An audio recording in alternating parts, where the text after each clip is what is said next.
basically we're at virtue signaling, right? It's saying, look, I can't even associate. The guy is such a terrible person. I can't even bring myself to vote for him.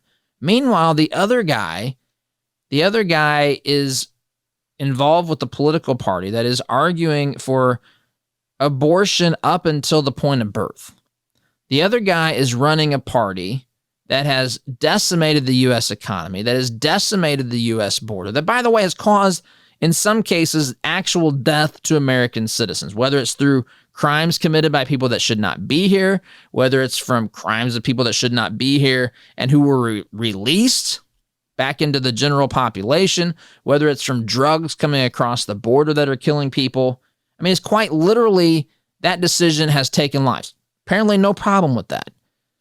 No problem with that whatsoever.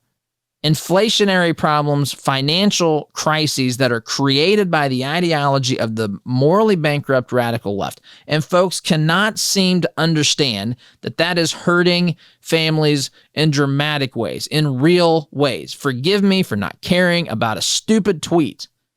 Forgive me for not caring. By the way, I would like a list of these tweets that are so offensive. Is it Kofifi? Is that the tweet?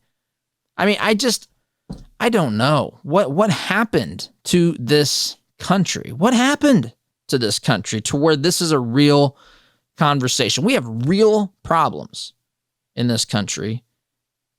And instead of fighting the real problems, addressing the real problems, we are quibbling about the way that someone talks about the problems. It's mind-blowing to me. I've used the analogy or the metaphor of being on the Titanic and the Titanic's sinking.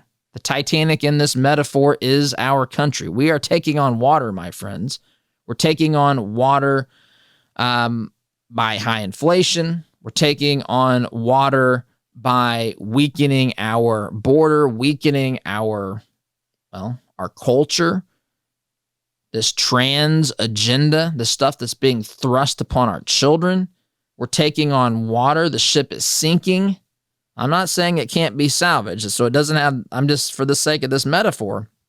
And, there are people clinging to the deck, trying to figure out how to navigate this, how to survive this. And someone says something that, may be considered a curse word.